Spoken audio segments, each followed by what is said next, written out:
Chilling tales for dark nights.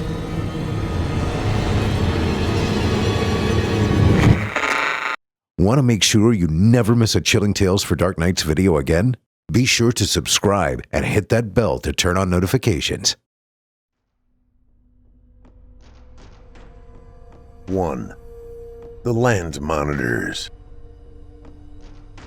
From the somewhat inevitable Confederate secession in 1861, the internal American conflict for destiny and freedom had continued, along with its emotional divisions and confused loyalties within families and localities.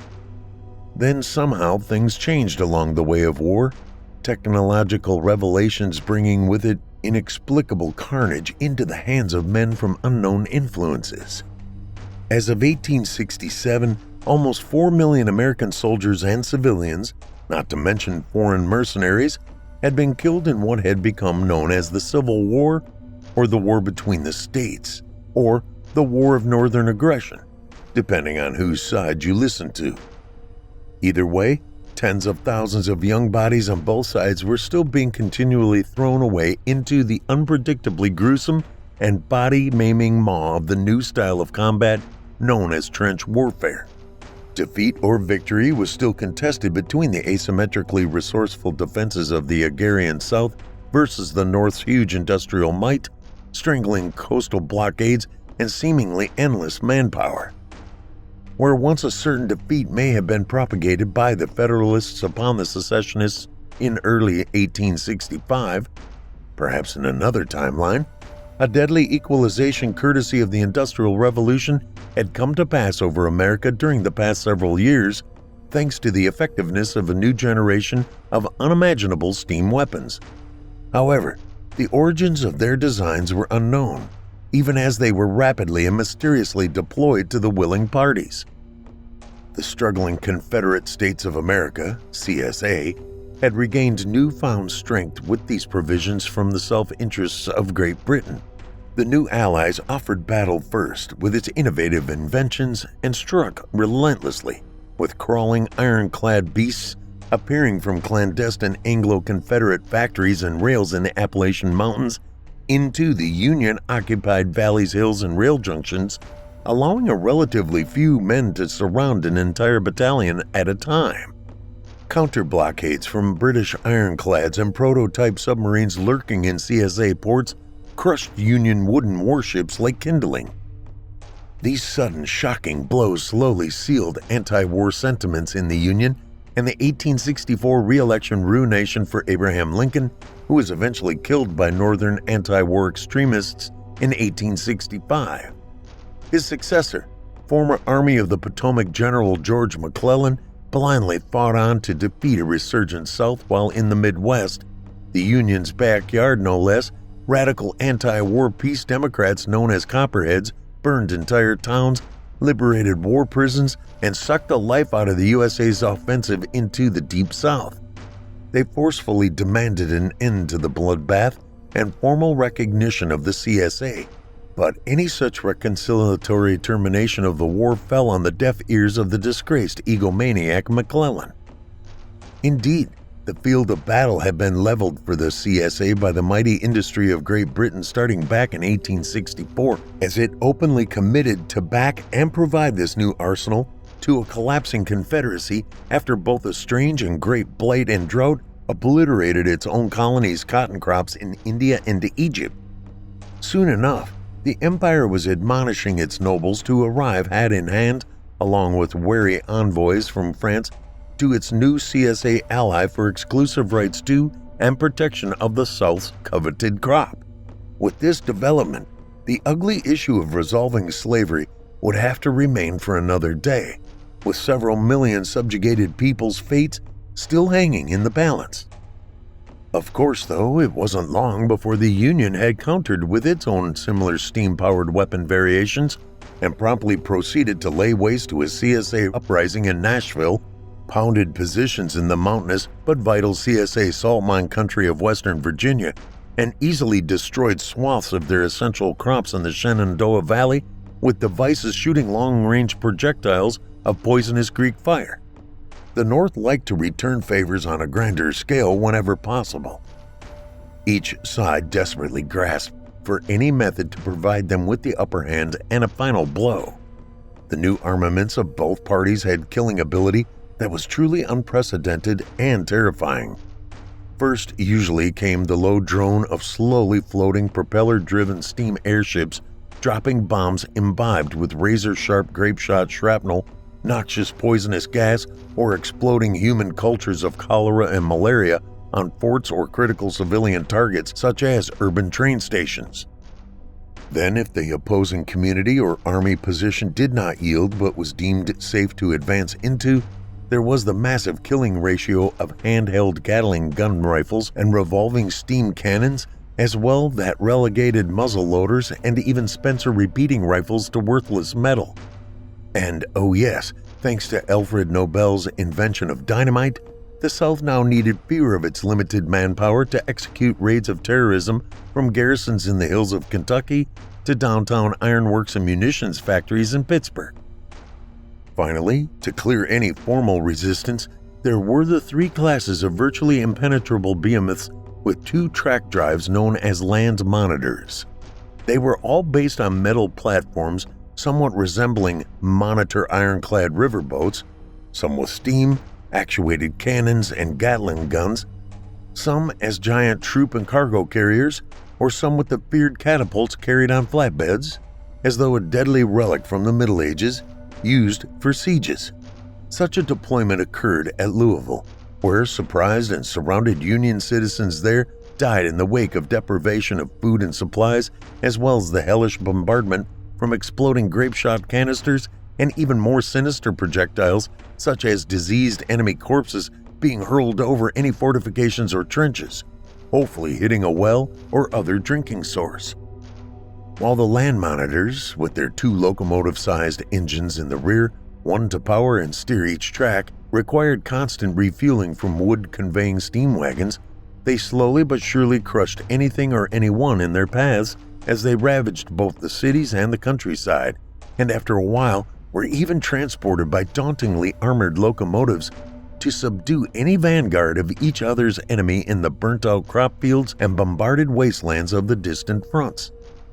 Meanwhile, driven by the modern groove of unforgiving, ruthless mechanization, the horror of the surgeon's bone saw worked day and night on both sides, with lines of wounded, resistant souls providing endless piles of shattered, amputated human limbs, which became stacked like decaying firewood outside of scream-filled, bloody field hospitals. On one hand, what was left of the undermanned South's fragmented territory dealt with slow starvation, desertion, and increasing slave uprisings. A collective last stand for the CSA's government and way of life was being prepared in its de facto far west capital of Houston, Texas, by the charismatic new Confederate president, Major General John Hunt Morgan, who was appointed after Jefferson Davis had been captured during the evacuation of Richmond. Outside of the CSA's stalwart holdout areas of secessionist support in Louisiana, Arkansas, and western Missouri, and now some sympathetic parts of northern Mexico, its crumbling strongholds in the Eastern Theater were now on their own, perhaps being only propped up by British steam armor and ironclad blockade runners to outlast the human meat grinder attrition strategy of Union General Ulysses S. Grant. On the other hand, the war had become a national quagmire of conscription riots and Southern insurgencies for the Republic, with McClellan's ongoing political promises and talk of total victory set amidst endless waves of casualties returned to grieving families as if bloated bodies displayed on some macabre conveyor belt. The tired forces of Robert E. Lee and Grant were starting to talk publicly of striking a truce to this grinding stalemate. If Lee's and Joe Johnston's ragtag armies were able to keep on the move or hole up in their last Appalachian stronghold centered at Asheville, North Carolina, with its own cache of steam weapons, this cat-and-mouse game could continue for another 20 years, and with it the now evident disintegrating military conduct of the war. Operating from a bunker below the White House, U.S. President McClellan slowly realized the quest for American reunification was over without a knockout blow to the South, but now found his own side also simply fighting to elude an escalation with Britain's fist. Since there was presently no clear path to victory in sight for the Union or the Confederacy and its entangled British benefactors, now Prussia, Russia, Spain, and even the Austro-Hungarian Empire were all hedging bets and whispering in their royal halls on whose side to take in the American debacle and how to profit from it if the conflict widens. A worldwide conflict loomed, which was just what the faraway war starters had been planning for centuries. Even now, while men of this period brazenly destroyed each other to unite or divide their land, the war starters patiently waited in the shadows, all too glad to share their technology to all comers and ensure a slow but sure annihilation of the Earth's people by their own hands. 2. The Bushwhacker and the Jayhawker. Tuesday, June 18th, 1867. After all, the North had started it.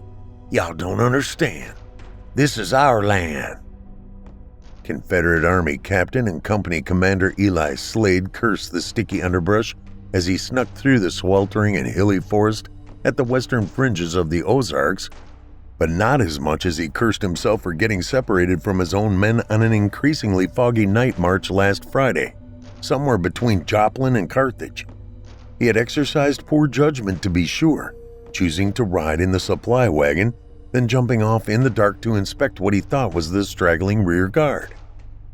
Slade's soldiers were partisan members of the 1st Company Ozark Volunteer Regiment, OVR, men from the Missouri 4th Brigade, and who had elected to stay behind and fight in the virtually lawless no-man's land of the Trans-Mississippi Theater. It was bad enough that entire companies of Slade's regiment had already been cut off and fragmented weeks ago from what was left of Sterling Price's army, which was once again repelled from overtaking and burning the strategic Union ironclad shipyards and rails at St. Louis, perhaps foretelling the last stand of the beleaguered South to reclaim any access to the Mississippi River and somehow reconnect to and reinforce its faltering Eastern Theater armies. It seemed that wherever they were positioned, the South never had enough men. The captain was a lanky but tough middle-aged man originally from back east, with high Appalachian cheeks, a dour-long face and long hair, beard and mustache. Slade wore sweaty civilian mountaineer clothes, as did most of the threadbare OVR, sometimes proving difficult to decipher friend from foe in the distance without the usual butternut or gray distinctions of the South's armies. His diminished and separated group of 50 so-called border ruffians had not the firepower to engage a full Union battalion, but since no one seemed to know their whereabouts, they aimlessly patrolled and raided the sparsely populated Ozark regions of the southwestern Missouri and northwestern Arkansas with secessionist impunity. Rustled up some fresh hay for the horses and got some nice hams for the boys last week, courtesy of that Unionist farmer with his comely wife we held at gunpoint. Now, I tell you, that pork we butchered and smoked right there behind their own barn before we burned it down, that there was some meat, and I mean meat. They also decimated all the family's growing crops and had shot any other livestock they couldn't use on their mission, a self-imposed upcoming march to overtake the Union refuge at Fort Smith, Arkansas, leaving behind little food for any northern pursuers. The farmer's youngest daughter bawled as the snarling family dogs and her pet goat were also executed by the OVR for good measure. Still, Slade and his lieutenants were Southern gentlemen whenever possible, and they enforced that she and her older sisters be exempt from any predictable ill treatment from the young and lonely enlisted men. Then later that night, as fog closed in on their position, even as the captain had impatiently searched for the delinquent rear guard, the nearby supply wagon suddenly exploded in flames and an unforeseen firefight erupted. In the quick skirmish, a small, well-hidden Union force had waylaid them in the dark, firing blindly but long enough to scatter Slade's men, many of whom were left behind on the ground screaming, some missing body parts from a fearsome and well-aimed steam cannon. The Southerners, who had kept their small fireboxes hot enough and water tanks filled, soon returned rounds with the hiss of their unwieldy but lethal steam-powered Gatling revolving rifles cutting through the unseen Union line with mini-balls as if they were butter. The Yankees hunkered down and returned the favor, with a man in their rear loading a huge shotgun whose projectile was the new weapon called dynamite, lobbing several sticks with subsequent explosions into the CSA's vicinity with deadly effect.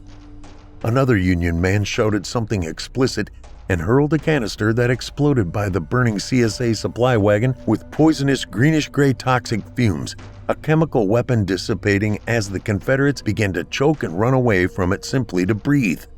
A more disciplined Southern sharpshooter with a now old-fashioned Tredegar rifle wasted no time to home in on the Union shotgun man as he attempted to launch another round in the mini-mortar's giant breech, his match to light the fuse giving him away.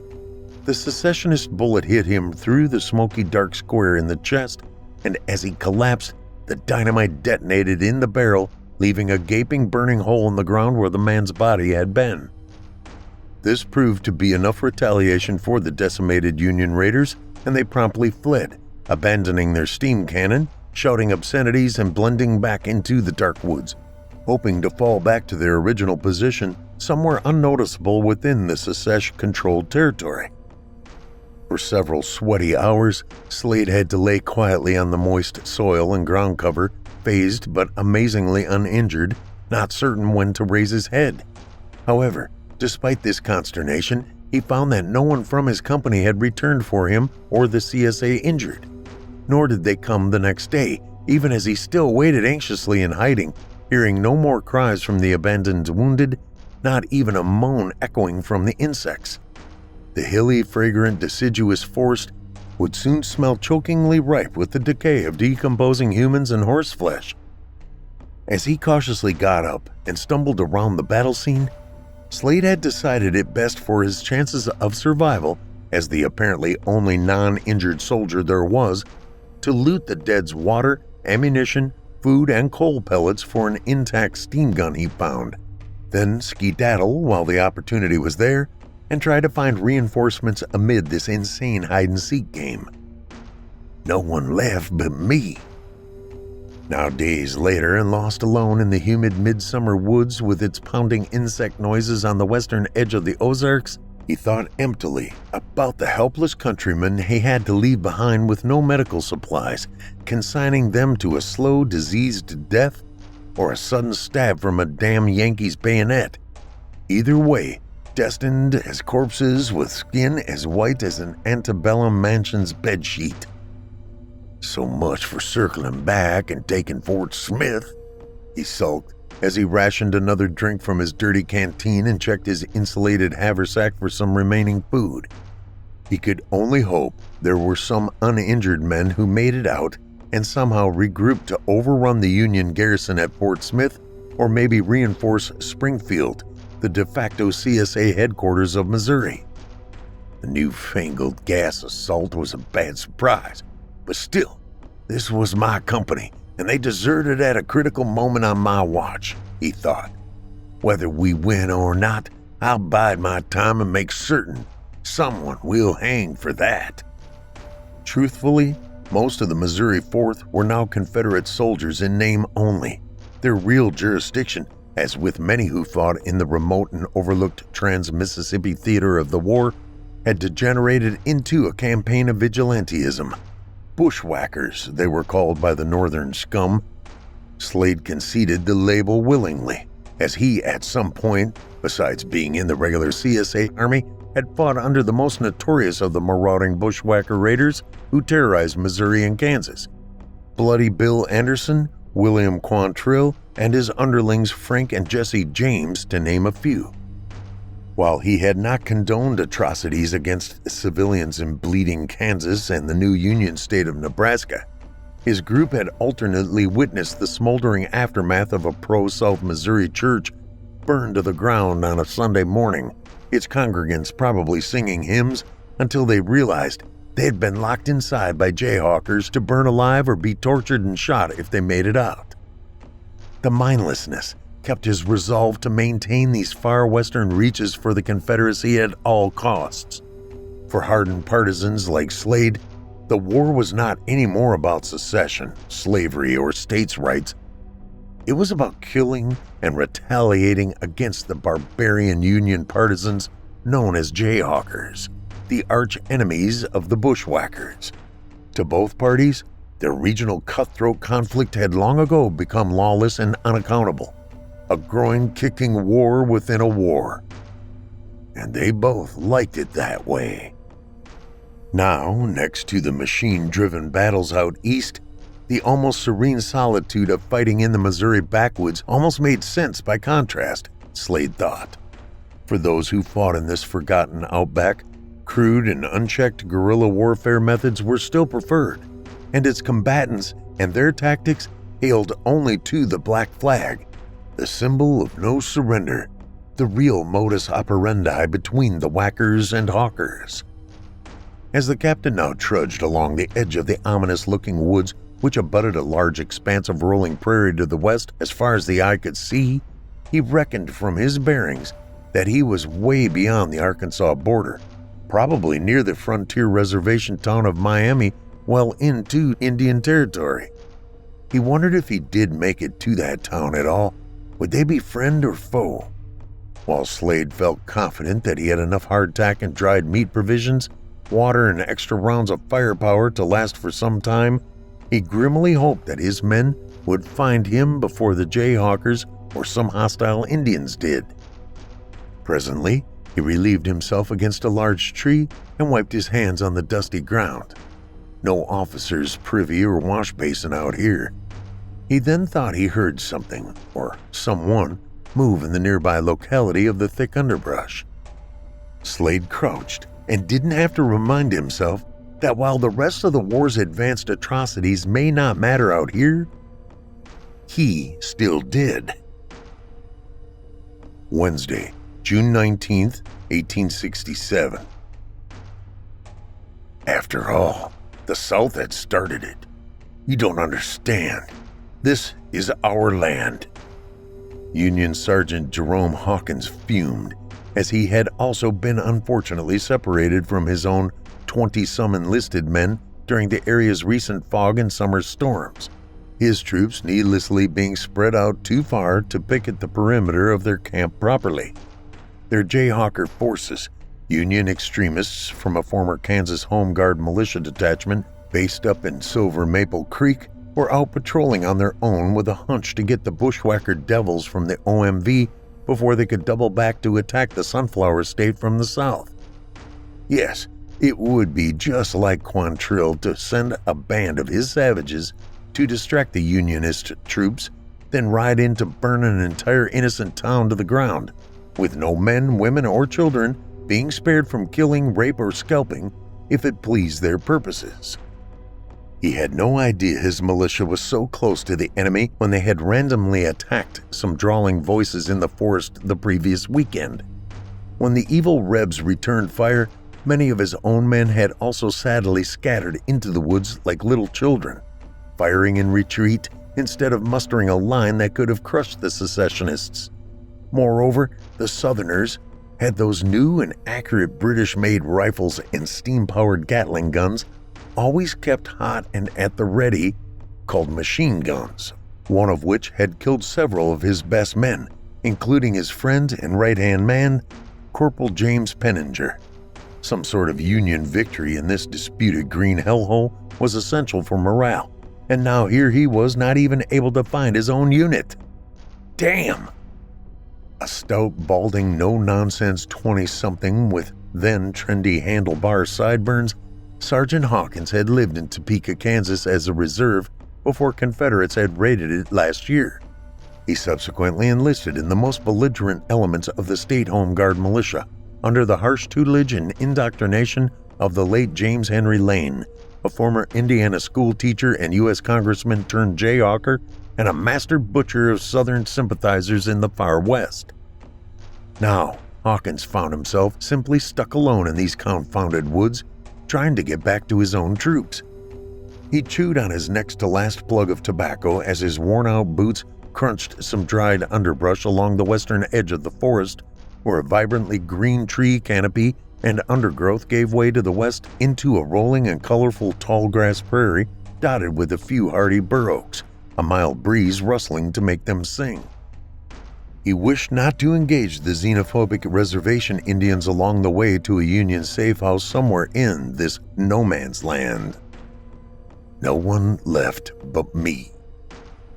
He suddenly heard a syncopated walking sound in the woods, crunching the forest bottom leaf litter, but not like that of an animal, and he readied his muddied Springfield rifle, a standard Union issue repeater that was already loaded with his few shots left.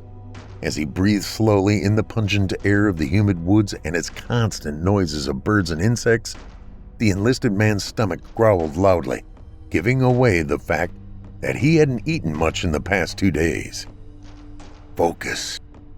The straggly man approached him out of the thick shaded growth, armed himself with a smoldering revolving Gatling rifle and its long-hanging ammunition belt.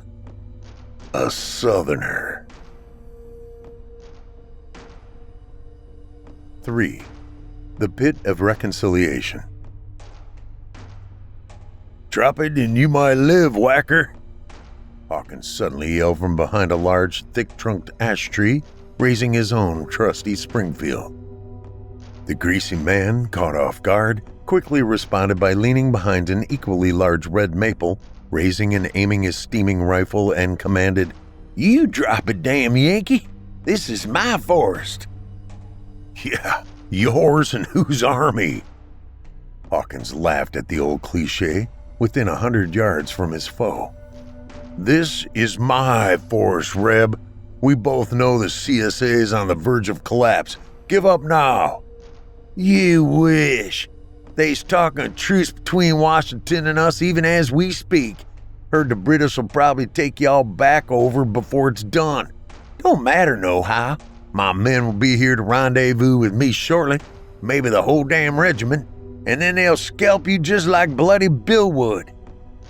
Typical bushwhacker, uncivilized. "Oh no, sir. My men will be here first, and scalping won't be good enough for the likes of you.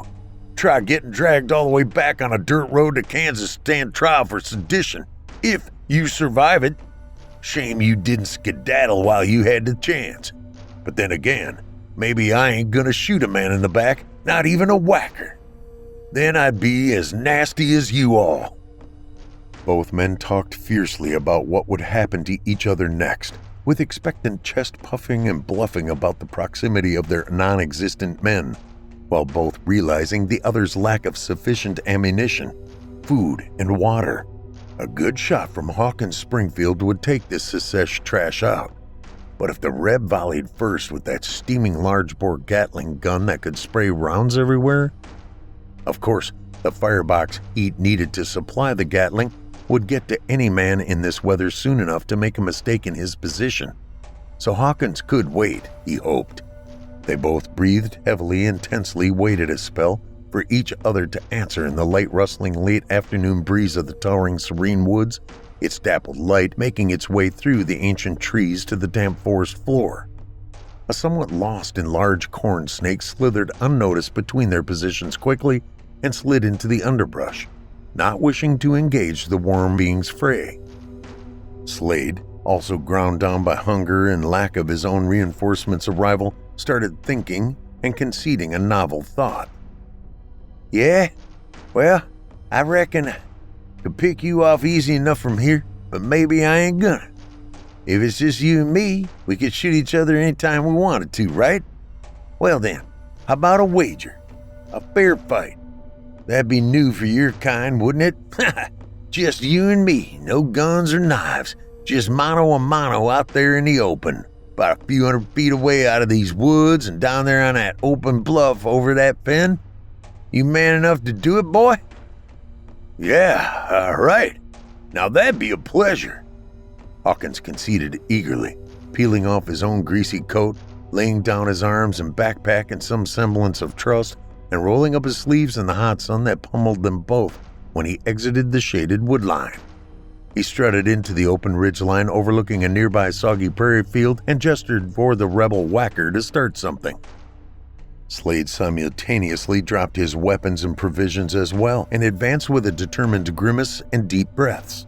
His own worn boots were chafing him something fierce, but he had managed to put one into the younger damn Yankee's rear end before it was over. "King's rules on boxing, right?" Slade joked. "Good one. Hell no, ain't no rules out here, Reb. We've all been out pitching the black flag against each other long enough to know that. Ain't no limey steamers coming to save your sorry hillbilly ass now like they keep doing neither. Anything goes, you know at least that. By the way, whose secesh backside do I have the honor of kicking today?" "Captain Eli Slade, 1st Company, Ozark Volunteer Regiment, sir. Don't worry, they'll be coming out of nowhere soon enough and put one on you, man."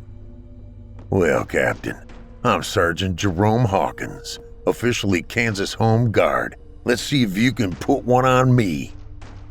Slade nodded in anticipatory agreement and let out the eerie rebel yell as he ran forward and thrust himself at the younger barrel-chested Union man. The brutal hand-to-hand fighting went on unrelentingly for several minutes, with Slade and Hawkins both offering blood-letting strategic punches, wild roundhouses to each other's faces, and pretty soon with predictable attempted kicks to the nether regions. Before long, both were bloodied and exhausted, and neither could stand well. Still, they managed to stagger up and went at it again, and as both grappled, they suddenly tumbled down a dirty, bruising embankment and fell over a 10-foot-tall washed-out cliff into some muck. It was then that they both realized in their brawl among the quiet fen of rustling grasses and croaking bullfrogs, they had neglected a simple truth of nature in these soggy lower pockets of the forest: quicksand. Both men struggled to right themselves and breathe once they realized their predicament, the firm soil nearby on the bank now out of reach. On the far side from which they had fallen, the eroded clay and silt of the embankment offered nothing but a tall, slippery, muddy wall back up onto high ground. They could either try the impossible vertical slope up to freedom or tread through this vicious muck to the other, flatter side of the pond. Attempting either option appeared to ensure exhaustion and death. Slade punched Hawkins in the head while they both bobbled in the thick soup of the quicksand, but the attempt also just drove him incrementally deeper into the deadly sediment. Hawkins came up with a black eye nonetheless. "Where's your Jayhawkers now, boy? We'll both die here. So I tell you, my men will hit St. Louis and burn it. I wish Lincoln was still alive to see it. Just drawn you here, and now. No one would care, slave monger. My men will be here first and rescue me. I'll see all of you bushwhackers hang for your deeds before I die."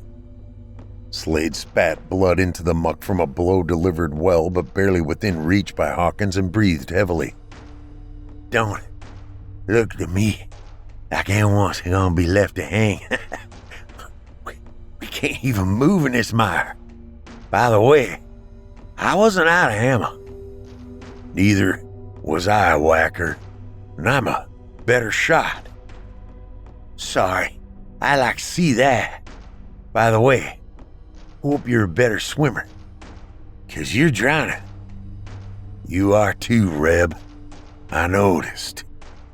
As both men breathed heavily and bickered about the atrocities committed by each other's sides, and subsequently laid claim with conviction to this inhospitable part of the Ozarks for their own parties, and all of Kansas and Missouri and the rest of America for that matter, they came to realize that despite their flailing, they had both slowly gone from knee-deep to waist-deep in the putrid muck.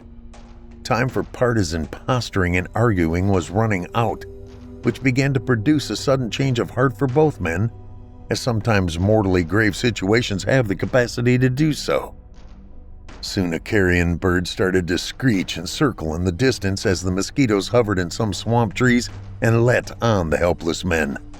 Luckily, the bordering edge of trees kept the sun from cooking the isolated quicksand pit. As Slade and Hawkins both started to breathe with difficulty, they contemplated their unfortunate long-term prospects with a new common, if fatalistic, ground. Did any of this war matter to the two solitary soldiers here now, being slowly killed in this quiet and unknown depth trap? Would anyone back home miss them? Slade went first, slurring his words from a hit on the face from Hawkins and breathing heavily. Hey, damn, Yankee. Just suppose, we work together to get out of this mess. You don't have to tell people your side about it. Neither do I. You know, I knew this preacher, Wagner, had his church locked up and burned down on a Sunday morning service in your Osceola raid. His own wife and little children were killed by your people. Still, he only talked about forgiveness and grace before he left town. Our troops came to see the carnage, but he was long gone. My brother heard he was involved with that crazy copperhead prison breakout at Camp Douglas in Chicago in '64. Ain't nobody heard what happened to him or any of the men since. Anyway, maybe he had a point, Hawkins. Mercy and grace.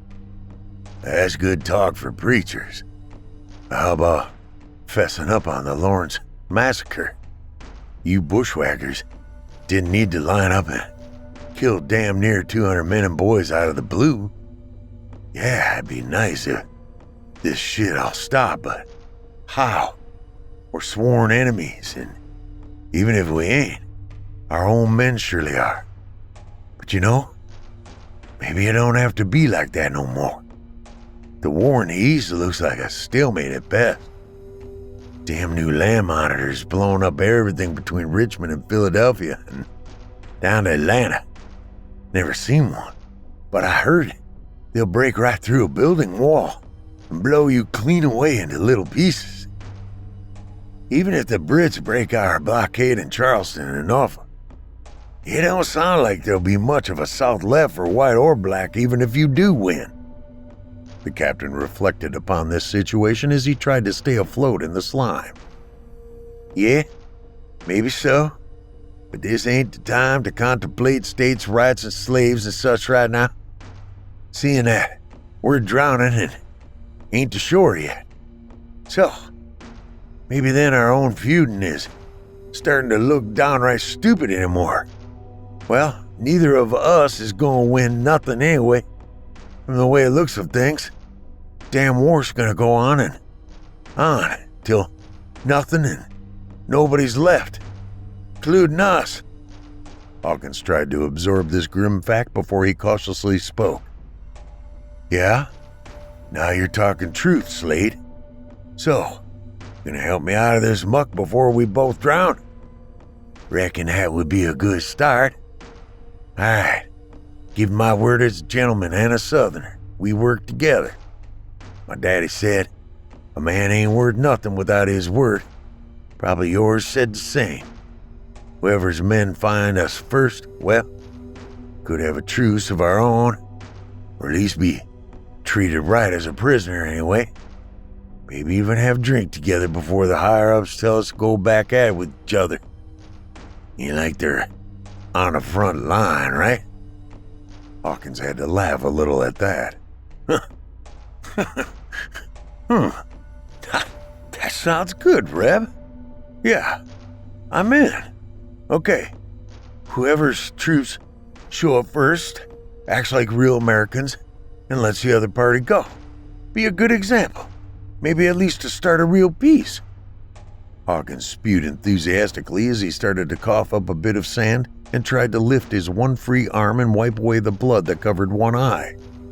Both men needed to create some good news soon, as they were breathing heavily, continuing to be slowly but inevitably absorbed into the unforgiving, inescapable sinkhole, getting almost chest deep in it now. The inevitability of mortality and the consequences for the afterlife now seemed as reasonable to both men as going to a nearby pond at home with their small children to catch fish for dinner in a calm, basking evening sunlight. Hawkins quickened the conversation. Now, we'd best work together hurry up time. If you can reach this crooked stick floating here and hook it on that bent oversapling over yonder by the bank, we could pull each other out with it. Remember, I'm trusting you too, Captain." Both exhausted men decided in their desperation to yell for help, their cries somewhat muffled by a rare summer breeze that rustled the nearby placid tall grass prairie and oak openings. They continued to cry out as Slade made every effort to extend his weary arms through the cementish muck to grab the lone branch and hook it on the bowed sapling near the bottom of the concave cliff they had tumbled off. Almost. Even in the sweltering summer heat, the clammy sand was colder than swimming in a mint julep.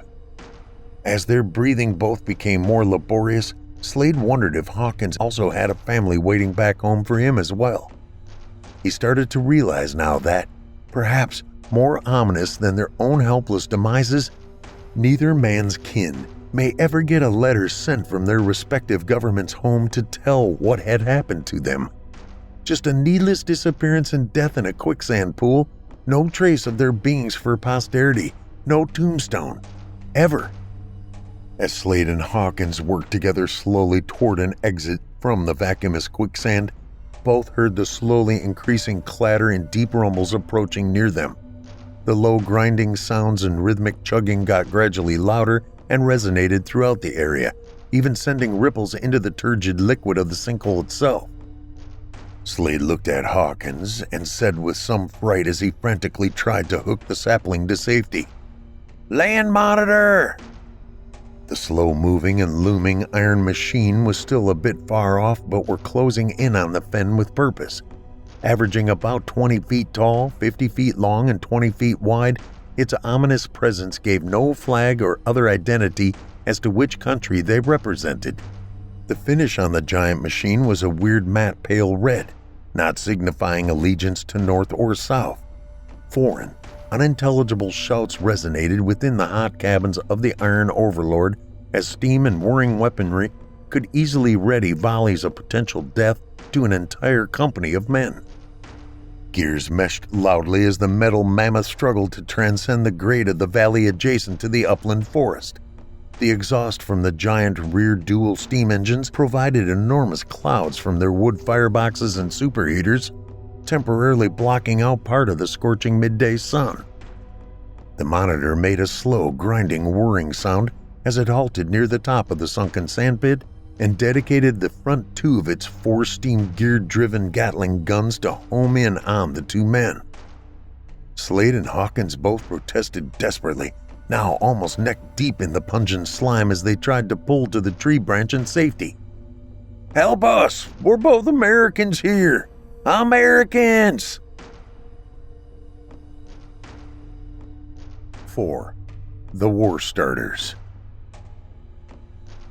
The huge iron contraption had a hatch at the top, and it opened to reveal a tall, burly, and smooth-skinned Indian, and then a second climbing out, carefully using the ladder on the monitor to avoid being burned on the hot metal tubing that conveyed the steam to the various guns.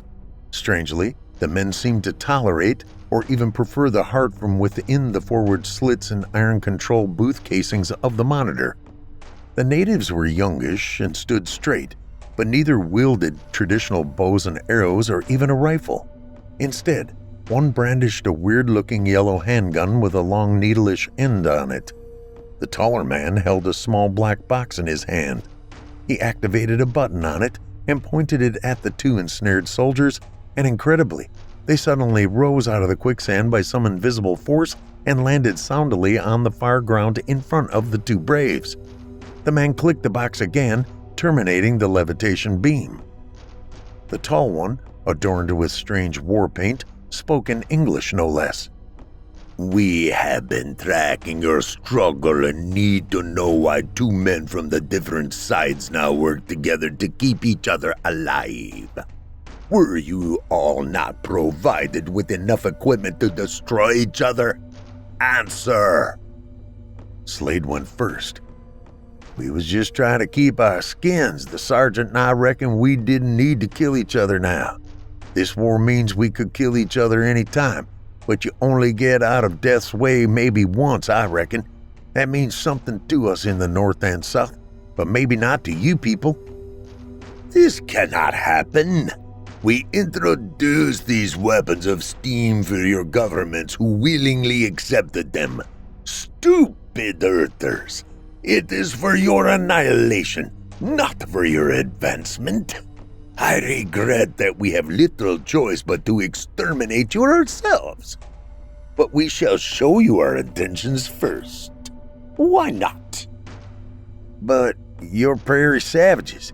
How could you people know anything about steam power or wheels for that matter? Both natives laughed at that. We would have preferred to wait and introduce more advanced weapons of self-destruction to you and your frigid planet for another 100 years or so. By then, your Earth would be overrun with drought, food shortages, pestilence, and climate change from your foolish squandering of resources. Resources perfect and sustainable for a more deserving race such as ours. Your carbon emissions here are the richest in the quadrant, exactly what we need and will take. However, we collectively thought this juncture in your development would be riper to accelerate your premise of nation, state identity to let you wipe each other out with this ever-increasing primitive civil war. Ha! Even now, others of your planet's empires are plotting to willingly join the carnage, and then we simply wait until it is time after your race is sufficiently weakened to come in and, how would you say in the future, mop up. As the shorter Indian slowly raised his foreign handgun at the soldiers, a smaller, sweaty third man emerged from the hot confines of the monitor's control booth, blurting out a request for the monitor's next directions and indicating an urgent incoming message from the homeworld. As the apparent leader of the group turned to rebuke him for insolently interrupting the interrogation of the filthy earthers and to check and restock the wood fuel levels of their primitive monitor, that was all the time it took for Slade and Hawkins to look at each other, nod, and rush the tall man first. They lunged and fought for control of his black box. It had some great meaning to these Indians. Finally, as he was subdued with many blows, the other Indian was able to unholster his yellow weapon and fire blindly. Hawkins grabbed his arm, and the bright beam of light the thing produced swung wildly, cutting treetops in the iron monitor's rear gun tower as if it was fresh butter. In the melee, Slade helped Hawkins twist the Indian's arm into a painful grip. The handgun discharged a ray upward that promptly cut off a large wire on the machine. The severed, shiny protuberance looked somewhat like an insect's antenna. What happened next was beyond explanation to the two 19th century men as they stepped back in amazement. With the antenna thing destroyed, the form of the large Indians suddenly changed, as if their form vaporized, leaving three diminutive and helpless-looking, 4-foot-tall green beings, with humanesque faces, but 3 scaly arms, 2 legs, and 7 digits on each elongated hand. A conical or pyramidal-shaped skull with varying sizes and placement of 3 eyes each defined them, perhaps as different breeds of this strange race. With their cloaking device smashed, their human facade was now finished. "You fools!" the larger one shrilled, still in English. "You destroyed the quantum emulator! Now all we have left is our communicators! Ha! But then again, what is it to you? So now you two see our intentions. We mask ourselves as your allies, then destroy your race and take your carbon for ourselves and power our great space cities. It is our destiny. So why not share our intentions of the inevitable? Yes, I am not, how you say, Indian, but it makes for a fitting disguise to recruit your resentful primitive native tribes and gather against the Americans with even more advanced steam weapons we intend to introduce. A third front will only escalate the war and hate. I am Group Leader C426, overseer of subjugating the human race by fomenting your endless wars. Your feeble, arrogant leaders actually thank our people for these weapons while they send the young and the poor to die in their places and do their bidding. He laughed in a strange timbre of a voice. As the Green Men were boasting of their eminent conquest and deciding the fates of the meddlesome Americans, just then, in the far distance, a small but blinding explosion occurred. It was miles northeast of their position, but Slade and Hawkins stood in awe as some sort of heat and sound shock wave temporarily pounded them. The second alien, TU-667, sighed and looked at the humans as the unbearable light flash and hot shock wave passed and spoke in a broken accent. That was your Kansas City, now gone. You be warned, may die also from invisible sickness if you still land the monitor and proceed there. This day keeps getting better, Slade thought in dismal amazement. He somehow knew the greenskin was telling the truth. C-426 fumed into what energy remained of his in-body communication device. Idiots! You sent the vision devices far ahead of its appointed time, and one has just been intercepted, interpreted, and detonated. The Earthers are not supposed to receive that level of technology for another 30 years. We still must share interim weapon systems to seduce them to that level of self-destruction. You know the plan of patience agreed to from centuries past.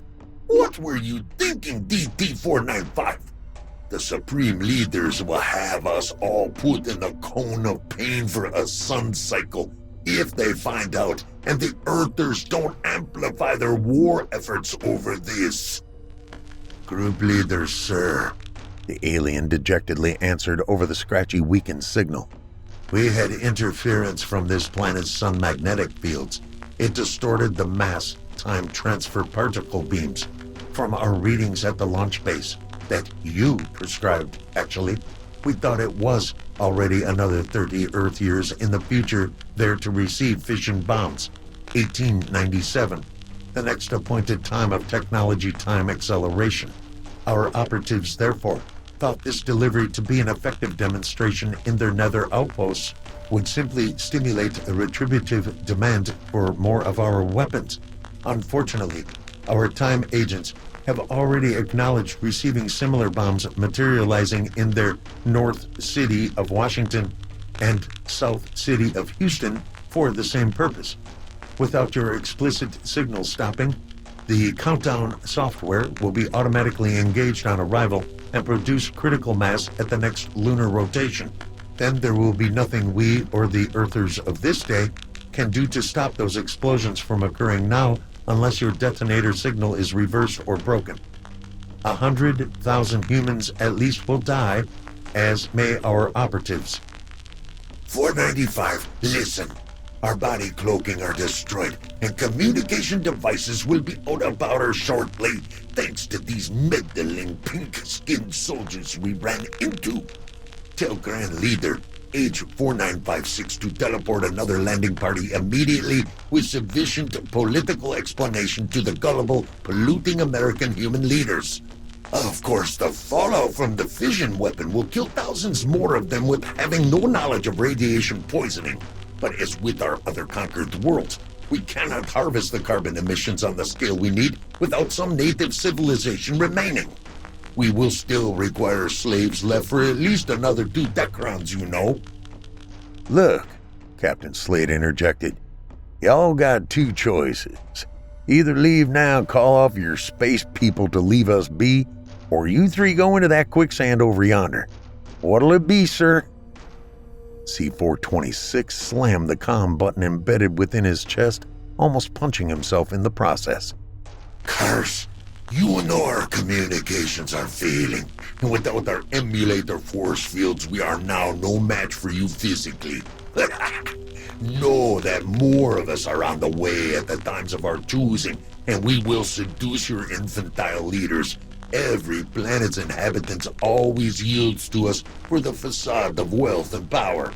Yours will be no exception, and we will extract the carbon gold or whatever else we want from you one way or the other. It comes down to this. Either your planet is exploited, or ours dies. So either way, we dare you to do what you wish to us then. Despite his extensive intergalactic travels, C-426, with his now staticky language translator, did not realize bluffing did not always work on humans, but he would find out. He thought sadly, Maybe my last transmission should have been that they will become even more advanced soon enough by themselves if they don't kill each other off first. Someday, they may come after us. We should have just stayed away from this miserable little solar system. Hawkins had his eye on the flashing button of the leader's belt. It may have been the detonator the green being was talking about. If this bomb was as bad as the green foreigner said, then blowing up Houston with one of those inhuman flashes of light would end the Southern Rebellion, for sure. But then again, having one blow up Washington, or the secondary Union capital of Philadelphia, would be victory for the Confederates. An incomprehensible no-win situation if they both went off. Knowing what they both had to do, Hawkins scowled and wrapped his thick, muddy leather belt around his left fist, glancing at the Southerner. Slade nodded and followed suit by grabbing and wielding the large, muddy oak stick that had somehow survived the entire ordeal with Hawkins in the mire. They circled the three remaining aliens, the small, lithe, greenish bodies of the invaders now visibly shaking and pulsating a strange pink color on their bodies. It took little time to pummel the leader, smashing his body and his flashing belt, then subduing the other puny aliens. The weary humans dragged and cast them over the cliff into the nearby quicksand. The vengeful invaders and their body technology, including the permanently clogged and disabled detonator for the already deployed fission bombs, slowly submerged. The whereabouts of the super bombs, delivered decades ahead of mankind's otherwise natural discovery of atomic fission, now lie scattered somewhere in North America, hopefully lost in the annals of time and never igniting for their insidious use. The fate of the small men was not so lucky, as they made something like screaming noises as their bodies hit the vicious muck of the quicksand. Their flesh smoldered, as Earth's gravity and quiet but hostile wetlands, ironically full of carbon, slowly and painfully claimed their disintegrating bodies with its incompatible chemistry. Moreover, they had underestimated the human will to live and succeed, even in the contradictory behavior of battle, and now they would pay. Slade looked at the disabled land monitor and thought how they may use the craft to get out of there, but decided it was best to just leave it for the reservation tribes, such as the Osage, Choctaw, or Cherokee, to figure out and keep marching on foot to somewhere. As he helped Hawkins onto his feet after the sergeant took a bit of a blow from one of the Indians/aliens, they trudged on back eastward, barely understanding what they saw or what it meant for the future of humanity. However, they both momentarily stared back at the helpless aliens moaning and dying in the inescapable acidic quicksand pit, realizing the incredible communications and power from their homeworld, wherever it was, were smashed. Their scheme to subdue Earth by technology time acceleration was now a failure, though only Slade and Hawkins alone knew there were others of those things still out there, doubtlessly watching and waiting to interact with and manipulate human war starters.